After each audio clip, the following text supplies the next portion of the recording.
I have to thank my colleague, our manager of program operations, Erica Laguna. She is driving on the back end for me. Wanted to make this announcement. We are recording today. You probably noticed the glowing red orb in the top left of your screen. So no need to turn your camera on unless you want to have that as part of the recording. It could pop up. So fair warning as we get started, this is being recorded. Up next, Erica. Today, this is our third event in Shelter Without Place. It's been really fun connecting with our team members when it's a pretty tough time to connect with them, with our partners, same, with our supporters, with our friends. And so thank you for making some time this afternoon.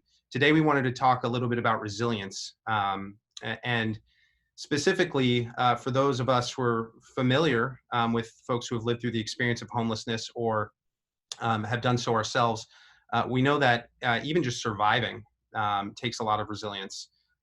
We have a saying at Downtown Streets team that living through the experience of homelessness is like being in 3 DMV appointments a day in terms of standing in lines. Lawrence, I'm glad you appreciate that one. But it's true. And getting out, it takes even more resilience. And it's something we wanted to highlight, especially in these times where we're all having to dig deep and find the resilience within us. And so it seemed like a great time to spotlight the folks that we work with, both our team members and our partners that have these incredible stories of resilience, and to share those stories, hopefully to inspire all of us to get more involved and to just say hi to folks that are incredibly resilient and living through an experience that most of us hopefully never have to go through. Today we're going to answer the question, what does it take? What do you have to draw on within yourself in order to survive? And we have a great cast here today on our panel that is going to be able to hopefully shed some light in a really personal way on that. So if we go to the next slide, our very first, oh, that's me. My name's Chris. I forgot to mention, I'm the Chief Program Officer for Downtown Streets team. I've been at DST for over 10 years. It's been my life's pleasure thus far to work at this organization and meet incredible people. But I'm not the important one here today. The first important person here today is Del Seymour. Del Seymour. Excuse me. Del is, he's the CEO and founder of Code Tenderloin. He's also the founder of Tenderloin Walking Tours, if you've heard about those in San Francisco. Del has been called by many, and including, I'm probably guessing, the mayor of San Francisco, as the mayor of the Tenderloin. You can see he's wearing his Tenderloin Proud shirt right now. I don't want to spoil too much because we're gonna dig deep into Del's story. But when I asked everybody today for a fun fact in their introduction, Del told me I'll handle that. So Del, what's the fun fact about you? Well, I've walked to Tenderloin hundreds of thousands of times. So there's a woman that runs a philanthropy at the Hilton Hotel, Joe Licata. A lot of people know her. And she calls and asks me favors all the time. We do it back and forth. And one day she calls and says, Del, I need a favor. I said, look, Joe, I'm really busy right now. Whatever you want me to do, just put me down. I'll do it. No sweat. And hung up. Next day I found out I'm jumping out the 50-story Hilton Hotel with a rope. Something I'll never do again. So now whenever she calls me, I have her specifically, you need to tell me exactly what you want me to do. I'll never do that. And I know you guys did the 4th story down in San Jose. This is 50 stories. We did 19 stories. 19. Oh, 19. Okay, that was close. And I forgot to tell you, Del, I've got a favor to ask you afterwards. Downtown drop down. Right in the detail. Yeah, and I don't think, in fact, a year later after I did it, they called me again and said, this is the joke. I hung up. I tried to slam my cell phone on the ground so much. Don't ever call me again. Duly noted. Del, can you quickly tell us, for those that are unaware about Code Tenderloin, we're going to get into the foundation and why you decided to do it, but what is Code Tenderloin, elevator pitch? Code Tenderloin is a very unique job readiness program and actually tech training and coding school and boot camp that we do. Started about 4 years in the Tenderloin, and it's one of our ways to give people a ticket. It's easy to get in the Tenderloin. It's hard as hell to get out of it. So we provide a ticket to get out of the Tenderloin to where you can come up, uproot your family, and get better and be a person that can maintain himself and his family and people around him in a much better way. And Code Tenderloin's a great partner of ours in San Francisco. They really share a lot of the same philosophies as Downtown Streets team. And if you'll know by the end of today why Del is a pretty famous guy in San Francisco. Next up, we have a colleague and friend of mine, Greg Pensinger. Greg has been with Downtown Streets team longer than anybody except me, our founder, Eileen Richardson, and our COO, Elfrida Stridham. He's been, he helped found the San Jose team. He launched the Santa Cruz team. He launched our Modesto team. He took over for me in Palo Alto and Sunnyvale. The guy's been just about everywhere and really worked for quite a long time with the team members. Fun fact about Greg, and I'm going to embarrass him here real quick. Don't go fishing with Greg. I've learned this the hard way because Greg will hook not only fish, but he'll also hook his fishing partners and send them to the emergency room. Wow. I still have a little scar from that. So that's my fun fact with Greg.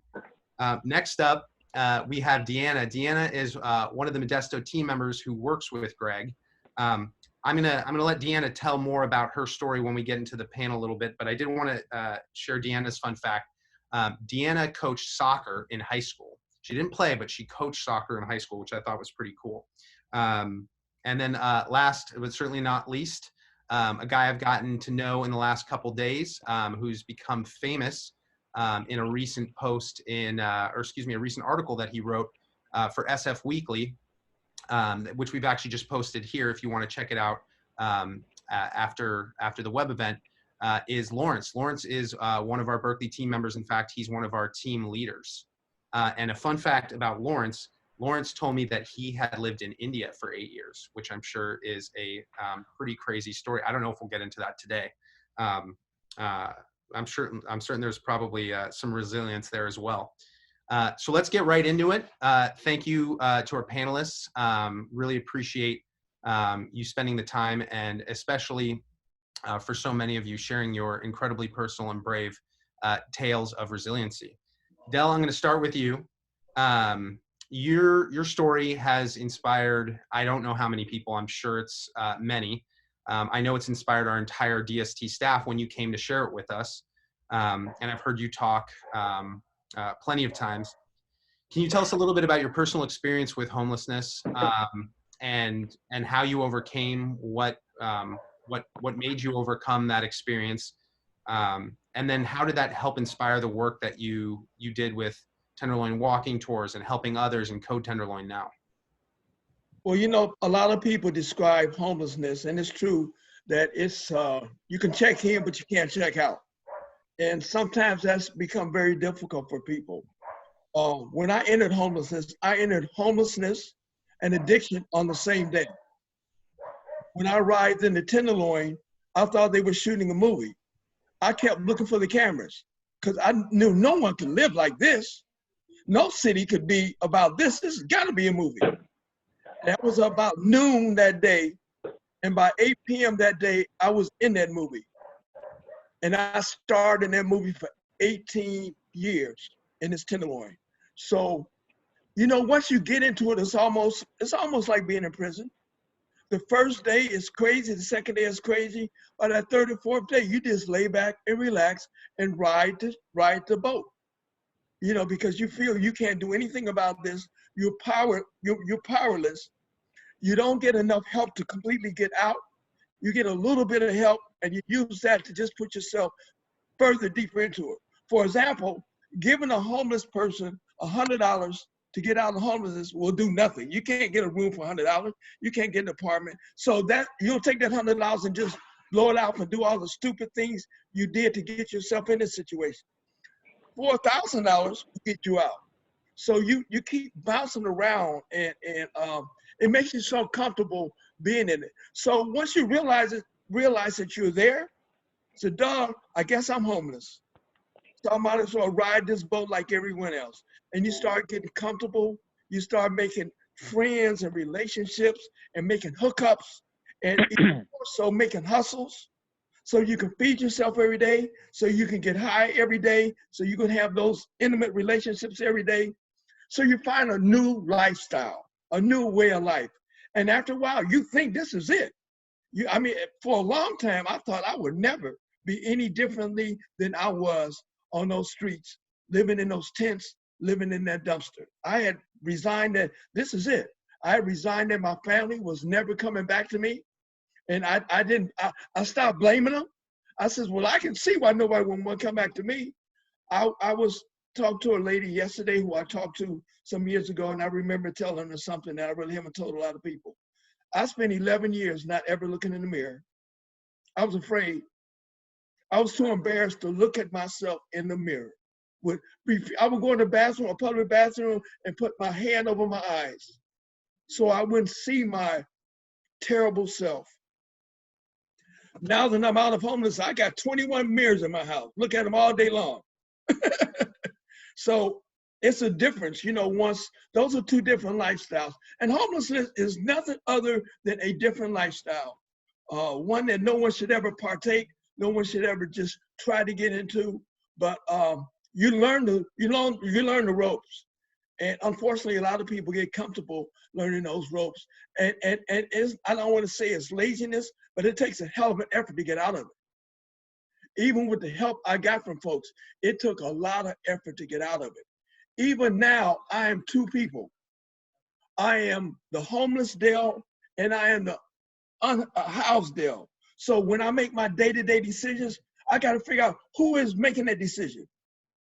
Because I still walk around downtown looking at doorways saying, hey, that's a pretty cool spot tonight. Now realizing I won't need to use that doorway. So I'm probably permanently afflicted with this. We talk about people that's bipolar, and although I don't want to make fun of it because that's a disease, but being homeless causes you to have another personality. And I have not lost that personality. When I did get housed, it was 8 months before I slept in my bed. And I had a brand new bed. It was I couldn't get up off that floor, man. I was comfortable crawling up on the floor in that wonderful apartment I had. So, the resilience thing is there for a reason. Because again, if you're in prison and you don't know where your exit day, you're going to get as resilient and embedded as possible. When we're in the war in Vietnam, we got embedded, did not want to be over there, not one moment. But we realized ain't nobody going home unless you're going home in a body bag. So we got comfortable with it and we dealt with it and we made the best situation we could out of it. And that's what folks are doing outside. So let me ask you this, Del. Yeah. You could have gotten out and made a lot more money than you're making right now. You could. I remember you telling me a story about one day you were trying to take off and you went to the grocery store and you saw someone panhandling and you were like, crap, I'm not taking off. So you've chosen a really tough path on the other side of that experience. What made you decide to help others that were formerly in your shoes? Because I think even now, today, you might even be more resilient than you were ever in your convictions and in your passion for helping others. What inspired that? Was it just the fact that you'd gone through it, or what experience particularly motivated you to do the type of work that you do? Well, my personal mission and what I do now at Code Tenderloin is to be very honest about it, politically incorrect or whatever you want to call it. I could care less what people call it, but I try to deal with the people that are close to making a decision, that are more or less on the edge of coming out of it. And maybe I'm using ringers or I'm playing the easy game, but people that are close to making their decision, that have already made the decision, they want to make a change. And that's what Seymour was for the last few years of homelessness. I was ready to make a change. I just didn't know how to, because I didn't have a Seymour to go to. So what I want to be is a Seymour to those people. We've had 4 in here today that the 4 people came in this afternoon. 3 of them, I used to sleep on the ground with outside. And Donna here, she can verify that. So that's what I'm here for, those people that see me and know there is a way out, to try to be that facilitator to get from A to Z. And that's what I want to do. Like now, I'm a senior with really bad lungs and a bad heart, and I'm really supposed to be at home hiding in my closet. But with all the difficulties and the situations, all the other Dale Seymours that are down here, I can't do it. I got to be down here every day. And that's, maybe you want to call that resiliency or madness or suicide or crazy. But my thing is, if I'm going to go, I'm going to go down here, okay? If I'm going to lead this earth, I'm going to lead this earth down here. And Dell's not kidding. He's leading the charge on the streets, boots on the ground. And as you can see, he's a very popular guy and never gets a chance to even stop working. But Dell and Code Tenderloin have not stopped providing services in the heart of the Tenderloin through COVID. We've raised a little bit of money from folks who have who are attending right now and folks that couldn't make it today, and we're splitting that with Code Tenderloin. Oh wow! Thank you. Yeah, thanks, man. I appreciate it. Thank you. Your time's very valuable, and Dell can be very politically incorrect. It's fun to see him on a panel with elected officials. He often says the things that they don't. So I'm going to move on to you, Deanna. The reason we asked you as a team member to join is because Greg shared your story with our staff, and it inspired so many folks. You were able to pick yourself up by the bootstraps, get a room with a couple of roommates without a voucher or anything. And so often, in the current climate, we reserve the very limited resources in terms of vouchers and affordable housing units for folks that are very vulnerable. And for those that don't qualify but find themselves unhoused, there's often very little options except to be resilient. And to keep on fighting for it. And so your story absolutely inspired us. I want to ask you, what was your life like before you entered the experience of homelessness? And what was it like after? Like Dell had just mentioned, I realized one day, wow, I'm homeless. What was that like for you? And what was it like to live on the streets? Well, I was married for 30 years, and my husband died of cancer 3 years ago. And when my husband died of cancer, I became very depressed, and I lost everything. I went to bed. I didn't get out of bed. I didn't clean the house. I didn't take care of kids. I didn't do anything. So I went to, I lost my home, and then I ended up in a shelter in Modesto. And that's how I became homeless. I mental illness. And when I lost everything, I turned to drugs, and I got addicted, and I went through that whole process, and found myself I went to a shelter for one day. I didn't like it. So I went to the streets, and I was a stay-at-home mom for 30 years. I didn't know anything about the streets. I didn't know anything about how to take care of myself or anything. And you just learn to survive, you just go out there and I don't even remember how I ate or anything. But I'm sorry,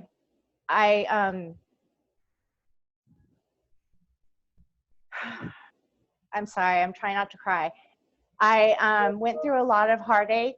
I lost everything. I lost my family. Nobody wanted to talk to me. And then a year ago, I got sick and tired of it. I got sick and tired of the misery. And Downtown Streets team, I went to their meeting on a wait list. And I just decided that I was going to change my life. And if I could go through all that craziness that you learn in the streets, then I can sure as hell get myself back on my feet. And so that's what I did. Now, like I said, resilient and truly inspiring. That's incredibly difficult. And thank you for sharing that. And crying's okay. This is tough stuff, right? This is very personal, emotional stuff, and it's really hard. That's why your story has been so inspiring to so many folks. Lawrence, you look like you're out in space right now, but it's kind of cool, that filter. We're gonna plug through anyways. There was this full of COVID. Oh, fair enough. Yeah, I'm just kidding. you'd written an article for SF Weekly. We mentioned it, and it's in the chat if anybody wants to check it out. You kind of shared your personal experience about social isolation and how you're seeing housed people start to feel this social isolation. And it's so funny, that was our last topic a couple weeks back, social isolation. And we were like, Lawrence would have been great for this. But what really struck me about that story was the resilience. And so when we were putting together this topic, you were a natural fit, obviously. You described to me a little bit on the phone the other day why you decided to put that article out and what has become of it. Can you briefly tell us a little bit about why you decided to write that article, and maybe give us a little preview of what you talked about in that article? Sure. Well, when I wrote it, because Julia asked me to write something for the San Francisco Weekly. And at the time, as soon as COVID hit, I was living in my van, and parking was good in Berkeley because they're not giving tickets. So I ended up in Berkeley where I had grown up. And when I first got homeless, I was too ashamed to go to Berkeley because I'd had a nice life, grew up there, had, been given the best of everything, good education, good family, everything. And when I got homeless, it was just, I felt ashamed to go to Berkeley. And after working for a while with downtown street teams in Berkeley, and bridging the gap between I think what's mental illness is this, it's the gap between how you see the world and how the world is. And working with downtown street team really helped me narrow that gap. And I got to a point where I felt proud to be on the streets in Berkeley. When I was really in the height of my homelessness, I'd be doing the same thing, walking around picking up trash, but people would walk on the other side of the street. And in Berkeley, with the uniform on, am I coming through? Yeah, you're good. With the uniform on, people come up to me every day and say, "Hey, I really appreciate what you're doing. You're doing something really special." And I just acknowledge that people acknowledge the fact that we're working through some hard stuff and have the wherewithal to get together and help each other and help the community by cleaning up. So that really, really changed my ability to be, I'm still homeless. I got a van now, that's a big step up. But the thing of it is that I wrote the article because, and it has to do with resilience. And people say that resilience is the ability to bounce back after something hard, like a trauma, like homelessness. And I really believe resilience. I always remember resilience as my mnemonic device is the real essence. Is the part of you that is who you are, the reality, the core of you is stable through trauma. And that sometimes trauma even opens you up to have to really look at it. And I don't really, it comes from a Latin word about bouncing back. And I don't know if it is really, for me, resilience is bouncing back. Resilience is having the connection to my own spirit. That when the hard stuff happens, I'm able to get through it and use my light to see better and grow and adapt, not go back. And when I started writing that article, I saw a lot of people were really scared about things that, is everyday life to me. We're people on the streets like myself are disenfranchised from the world, and we're alone in a really big way. There's some heavy obstacles. People have a negative view of what a homeless person is, and they're not trusting. People walk on the other side of the street all the time already. And so I thought, well, it's really not that much difference to me. I got a better place. And I thought about it. I thought, well, this really must be freaking people out, having people accustomed to being on the street. And it's likely that a lot of people are going to end up in a bad situation all of a sudden, but for no fault of their own. I got on the street because I gave up and started doing a lot of drugs, and that gap between myself and reality, I let get real wide. But I have gotten to a point, and I have to thank Downtown Street Team a lot. Like Deanna, it made all the difference. Being with other people and realizing that I had to take care of myself if I wanted to take care of everybody else, just compelled me to be much more real. My circumstance doesn't change that much, but it's changed a lot because inside I'm living with myself in my skin, and I don't want the streets of Berkeley again. So that's why I wrote that article, because I felt my experience of already being disenfranchised might shed some light on for people who are just starting to experience this now. And we just posted that article again, Lawrence. I'd encourage folks to check it out. One of the things I loved about that, you talked about smiling to people on the street and really kind of breaking down the barrier. And when I read it, I thought, and from talking to you since and now, I think of you as this very optimistic, positive guy. And it's incredibly hard to be optimistic and positive when you're experiencing trauma, especially prolonged trauma, like the experience of homelessness. And there's probably nothing more resilient than looking at incredibly challenging obstacles, especially when they are so traumatic, with a positive attitude. And so I've got to appreciate you. And I just have to say, we are going to share the chat with all of our panelists, but Deanna, Lawrence, and Del, you are quite popular people right now, and you got a lot of folks, if you can't see it, thanking you for your story. We're going to dig a little deeper as well. But Greg, you're up next. Greg, you've been with DST for almost 9 years now. Much beloved amongst our team members for your, I know no one who's willing to go as far and work as hard for our team members and put them first, almost to a fault, if that's possible. But you've seen a lot of folks recover from the trauma of homelessness. You've seen a lot of stories of people being incredibly resilient. I know that's what motivates you, gets you out of bed, to your whopping, 2-hour commute, not in times of COVID, but most days, to make sure that you're at the box at 8 a.m. to meet our team members and shake their hand again, not during COVID. I know their stories motivate you. So can you tell me a little bit more about those stories and folks overcoming barriers, if you have a specific story or just kind of in general? Yeah, first off, thanks, Chris, and thank you to our panel. I'm so honored to share the floor with our team members, Deanna and Lawrence, and I think Del, I think your talk at our conference last year was my favorite memory of that whole experience. So I appreciate the opportunity to be on the panel with you.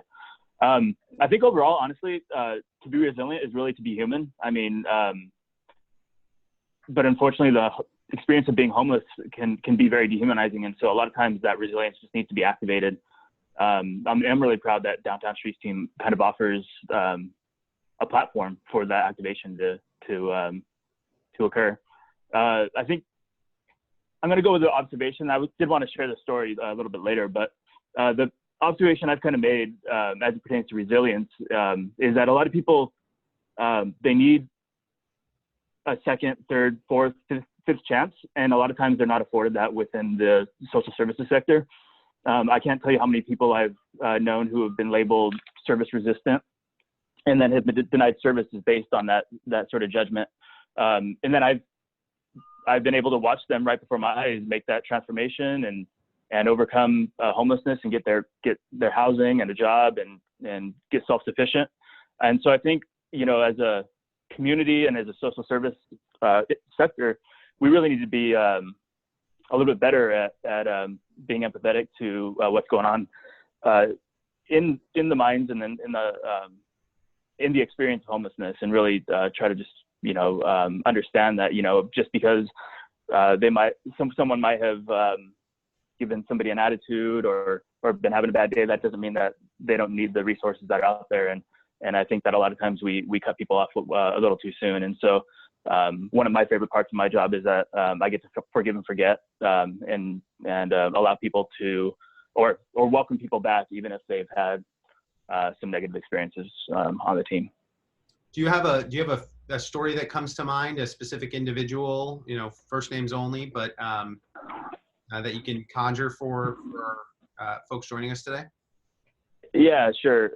So I always refer back to when I was working pretty early in my career here at DST, when I was working in the Bay Area, and we had a team member and she was really struggling with alcohol addiction.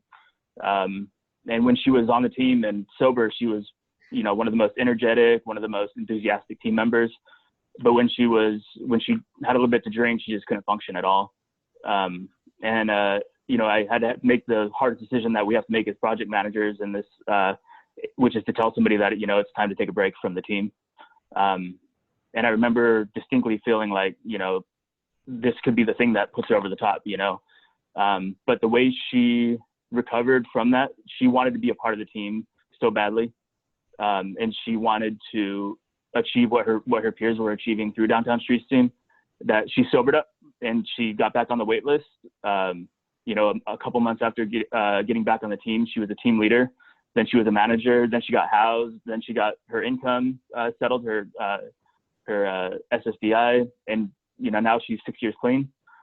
She's doing great. Every time I see her, she gives me a huge hug, and she reminds me of that conversation that we had, and she thanks me for giving her that tough love. And so I think, I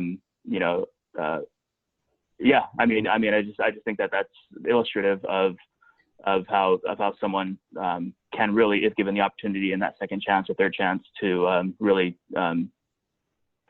overcome homelessness. Yeah, I think one of the themes that I'm certainly getting is kind of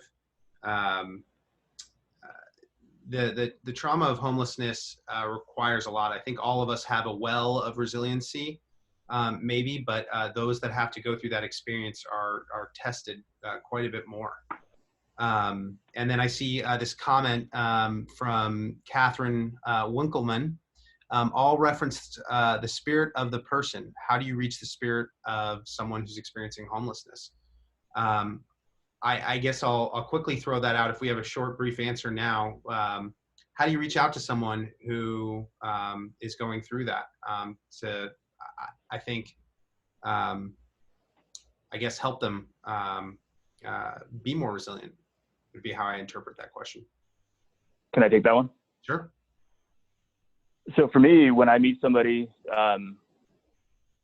it's really just to get to know them as a human being, not to be another service provider, not to be anything other than present with that person in that moment while I'm speaking to them, building trust, looking somebody in the eye and shaking their hand and just recognizing their humanity. I think it's simple as that. We have another slogan at DST. It's just say hi. And that's meant to humanize folks, because a lot of times, when someone's living out on the streets, they don't have a lot of human contact. They're disenfranchised and they're isolated from the community. So, just being human, I think, is how you reach someone's spirit. And I can be corrected, or I'd love to hear another perspective on it, though. Well, we'll talk about just say hi too. But thank you, Catherine. And I know we've got Kenita, another question from you. I think we're going to get to that during the Q&A portion. One of the things, tying this into COVID a little bit, that's been really hard. I've been working very closely recently, for example, with our Santa Cruz team, and we're finding, it's harder than ever to move folks, along the path out of homelessness. There's more barriers than ever. Even getting identification, which is usually a lot of times the first barrier, is near impossible with DMVs being closed. For example, and our typical partnerships not being able to provide that. So Del, you're a service partner on the ground every single day. How has this epidemic affected folks' ability to move out of homelessness? Well, we had an instance where a person walked in here at 1 o'clock this afternoon. In fact, I was gonna send him to you. He walked in at 1 o'clock. We made some phone calls. He'll start work tomorrow at 10 or 10:30. And he's a very resilient guy. He lost his place. He lost his wife, and she was the one on the lease. He wasn't. So he became homeless because he wasn't on the lease anymore. And the landlord wouldn't honor him. And so now I feel within 3 weeks, he will be back inside somewhere, because he's an older gentleman. He's my age, and he's very resilient. And I feel that we've been able to help him even without the COVID. COVID, yeah, is causing a lot of barriers that we didn't have before. As you say, DMV is not open, HSA is not open, the City Hall, which is so weird to me. This is one of the biggest disasters to hit San Francisco, and City Hall closed. they should be open 24 hours a day right now, but it's closed to outside people. So I don't know who they thought they were serving, but undoubtedly it wasn't us. So we're trying to get around all those barriers. We're trying to do things. We're giving out, instead of giving out gift cards, because now it's hard to go to a store to spend them because ain't no stores open. We're giving out cash. So, you know, we're just adapting to the situation. Yeah. Greg, I wanted to ask you, we've asked this of in previous sessions, but this, this epidemic has changed and shifted and altered. From your perspective, what is it like as a service provider trying to still help folks? And we've been able to get folks, as Dell has, into housing and employed during this time, but it's even harder. What has this epidemic done to the way that you serve folks? Yeah. Well, luckily, we have an amazing case manager who has somehow mastered the art of telephonic case management. And she, she's just really had to adapt her method to providing support. And it's really just reminding people that we're still here. You know, we're really making an effort to make sure that people are staying in touch, not only with us, but with everybody else. And actually, somewhat ironically, there's been absolutely no drop off in terms of our team members and their goal pursuit of their goals. And in fact, we're seeing an uptick in a lot of people, wanting to get housing ready or wanting to get their resumes going, or and so we just have to be able to respond to that. And I think even a few people on our team who weren't motivated before COVID, I guess they're so bored out of their minds that they're like, oh, maybe I'll work on some stuff. And so they're calling us up and saying, okay, I'm ready to get my vital documents, or I'm ready to do this. So I think it's just really being able to respond and be adaptable to the requests of our team members, even if we're not there in person every single day, interacting with them. So it's just adapting and trying to do as much, remain as consistent as possible to what we were doing before. And then Lawrence, you're out there, on the street. You talked about that in your article. What have you seen, whether it's from your own personal experience, or I know you've got your ear to the ground. What have you seen in terms of maybe an increased level of resiliency that's required in a time like this, or more doors than usual being shut in your face, or more barriers popping up because as Del mentioned, City Hall's closed down, the DMV's closed down. It's harder than ever.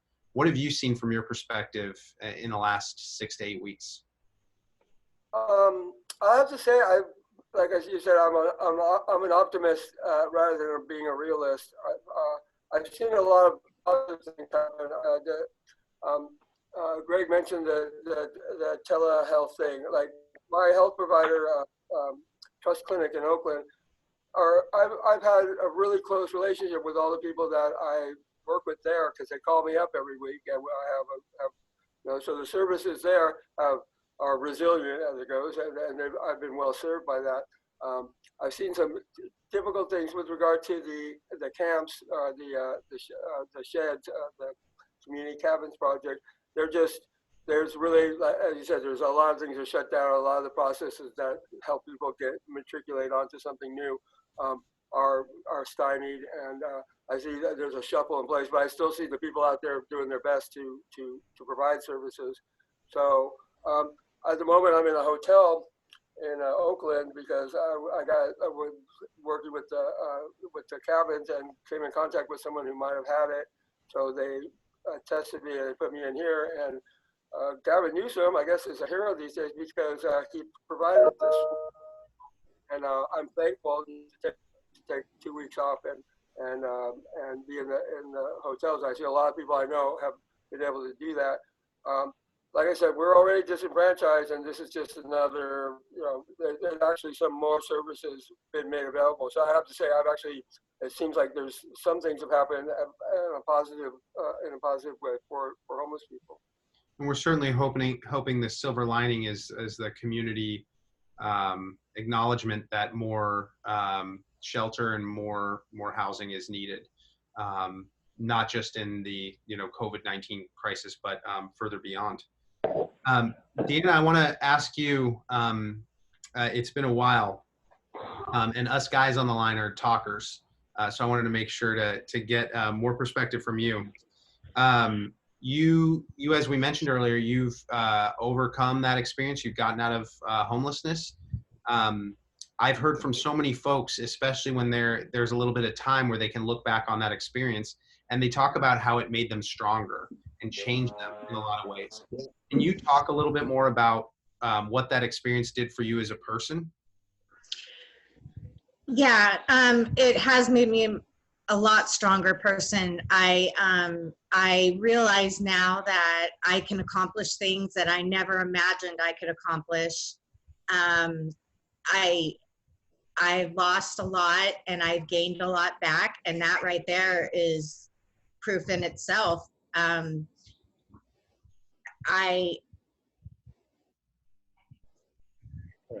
Sorry.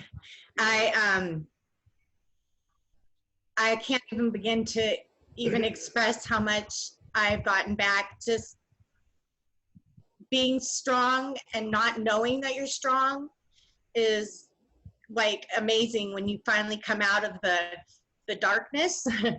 And of course, I came from addiction as well, and I've been clean for a year and 11 days today. And I was in such a dark place before, and now I'm, I've got God in my life. I've got my kids in my life. I've got a home. I'm getting ready to buy a car. I mean, get married. I was supposed to get married, but COVID stopped that. That is incredible, and congratulations. There is no stopping you. Like I said, you can see why she inspired our entire staff, and why when we were talking about resilience, we were like, we need to get Deanna in on this and make sure that she can share her story. So I have a final question. Then, Del, I'm going to ask you to share a specific story, if you don't mind. I'll maybe give you the choice of two stories I know that you've told us before. Both have a lot to do with resilience. But I wanted to ask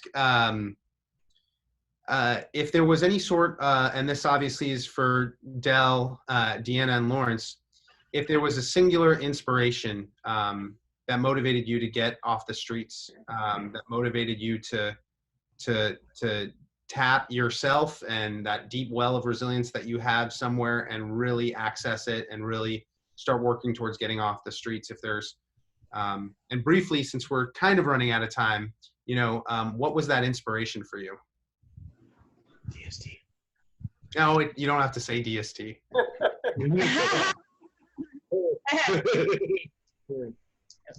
Well, I don't know. My inspiration is God. Yeah. You, Lawrence, what motivates you to keep My moving forward? motivation, the lowest point that I ever got to on the street when there was nowhere to go, nothing to do. I caught on fire and ended up in the hospital. And when that happened, I saw so many people working very hard for my behalf, and it just would have been rude for me not to be part of the team that worked on my behalf. And that low point, that very lowest point, is what really motivates me to do well and to do good, and to appreciate that I have a life, and a life is a precious thing. I wouldn't be mean to anybody else's life as I was to my own. So I'm trying to be nice to my life. And it came from the bottom rung I ever got to out in the street. And for you, Del? Well, it was several things, but I think one of the most prominent things is I was away from my family, and my daughters had been looking for me for a couple of years, actually. And they knew I was somewhere in the Tenderloin. So one late night, they decided to come over to the Tenderloin police station with a bunch of pictures and my passport and all of my IDs to try to get the detectives to go on a hunt for me, a missing persons hunt. And when they went to the front desk at the Tenderloin police station, they handed those papers to the desk clerk, and she said, "Oh, that's Dale. Yeah, just go around the corner, go up 3 flights, knock on the door twice, and stand back from the peephole, and he'll answer." That's how well known I was in the police department. And she did that. It was about 2 o'clock in the morning, and she knocked on that door. And you can have bad nights in the Tenderloin. I was having a really bad night. I mean, I hadn't bathed, hadn't done anything for a week, on a straight 1-week drug tirade. And I opened that door at 2 o'clock in the morning.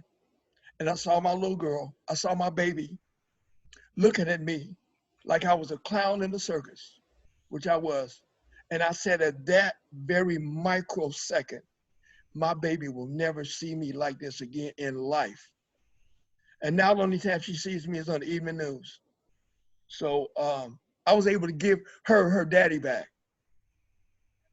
And that meant so much to me, to give her daddy back. So that was my mom. Well, that's pretty damn good story, and just as good as some of the other ones I've heard. This guy's experiences they're just incredible. You can see why he's so popular. I do want to move on to Q&A now because we only have a couple minutes. Kanita, you've been very patient. I've got it right here. You asked the question, what makes a shelter worse than the street? Deanna mentioned it. So maybe we can ask you, Deanna, and Del, I think you might have something to offer. I've certainly heard a lot and happy to chime in if necessary. Well, being in the shelter, I just didn't want to follow the rules, really, what it comes down to. I wanted to do what I wanted to do. And I was so messed up in my addiction that, you know, I couldn't function in a structured environment. And that's what drove me to the streets. Del, do you have any thoughts on that? You know, the big difference between the shelter and the tent is yours. You decide what time to wake up. You decide what time to go to bed. You choose who's going to lay next to you. You choose what kind of music. You choose whether there's going to be drugs or no drugs. You make all the choices because it's yours. No different than where everyone on this panel is. The most beautiful thing about your apartment is yours. And can no one call shots but you? That's the biggest difference. I think, you know, most of us on the line would agree that the goal certainly is affordable housing, permanent housing, rather than shelters. But shelters have, you know, served a lot of folks that just needed that basic need.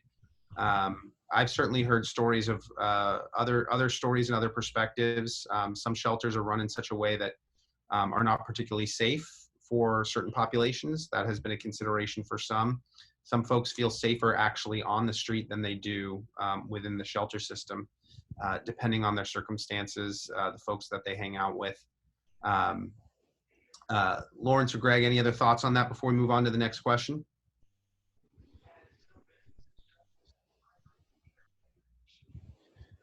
We got another question here, and I'll open this one up. They ask, is there a way or system to reach or stay in contact with those that are not as resilient? As I listen, I remember the core. What if the core strength is not there? What if they are not resilient? How do you still connect with those folks? Greg, I know you talked a bit about this, and Del, you see folks every day. Lawrence, you see folks every single day that are maybe not as resilient in that moment as you were when you were getting out of homelessness. Anybody want to tackle that question? I told you Del was popular. Okay. Well, are you going? Oh, go ahead. Yeah. He's gone. Well, what I do is go ahead, Del. Yeah. I don't want to be hogging. But what I do, I just walk the streets every time I come to Tenderloin and walk and see where people are. And I know they're not ready. When I know people's not ready, I do not bug them at all. I'll give them a couple $, buy them some cigarettes or whatever, you know, because they'll come one day, and just let them know I'm still here, bro. Whenever you need to, and again, out of the 3 people that came to this afternoon, 2 of them have been out there a long time and now in here. So everyone has a different timetable. And then Greg, did you want to chime in before we move on? Go ahead and move on. I'll just reiterate what Del said, man. But you know what you said at that last comment you made about everybody's on their own time, right? You have to just be there when they're ready and not try to rush them. You can't try to make them go at your pace. It's got to really be when they're ready. You got to be ready to rally behind them, and that's kind of what I try to do in my work, is just be ready when someone's ready to make that choice. We have a very individualistic philosophy at Downtown Streets Team. I think you're touching in on that. And part of it, we've learned you can't want something for somebody more than they want it themselves. It won't work out. Well, thank you again for our panelists. You all are amazing. We wanted to wrap up with the last couple minutes that we have here, as we've done week to week, with suggestions on what you can do to help if this is your first time joining us, or you need a reminder of how to get involved. There's free ways, there's safe ways to help.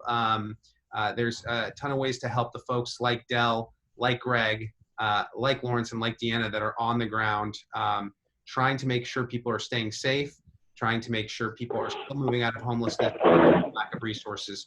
So I'm going to turn it over to my colleague, Rebecca. Yeah, thanks, Chris. Hi, everyone. Rebecca Baer. I'm Senior Director of Community Engagement for Downtown Streets team, and have the pleasure of working with Chris and Greg and all of our project managers and direct service staff. I hope that you have found today to be valuable and have learned a thing or two. The question that we always get is how can I help?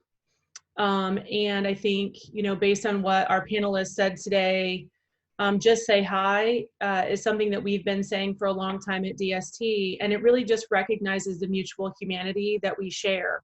So many of our team members tell us that when people, and Lawrence said this in the beginning, that when people come up to them and thank them for the work that they're doing, it really changes how they feel about themselves, and it connects them to the community in a way that they haven't been connected in the past. And so just saying hi, if somebody that you see looks like they're open to having a hello, it really does make a difference.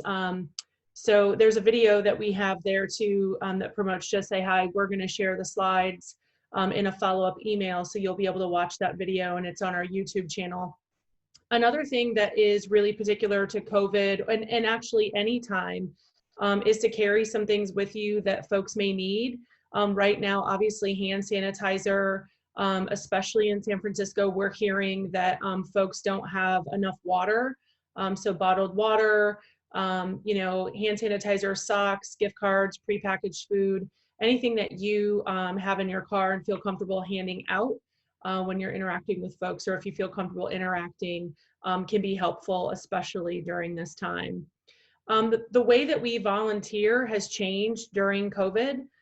There don't seem to be as many opportunities right now for folks to volunteer, but there is a list, California Volunteers, that you can reference to see how you can help if that is your calling. And then we ask folks to donate. So many of the dollars that are donated to organizations right now, like DST and Code Tenderloin, are going directly to serve people that we're working with, so directly to direct service. And so those dollars are going a long way these days to providing the things to the folks that we work with, providing the things they need. And for us, it's really keeping people connected back to their community of DST, to their community, staying in touch, and they need that connection right now. The last thing that we would recommend doing if you're feeling like you want to help is to advocate. Write to your city, county, and state representatives, advocating for policies that support people experiencing homelessness. Chris mentioned earlier about supportive housing and permanent housing as alternatives, and we certainly need as many voices as possible advocating for those types of things. And so we've got some links here in the presentation that you can use to gather some data and to take action to advocate.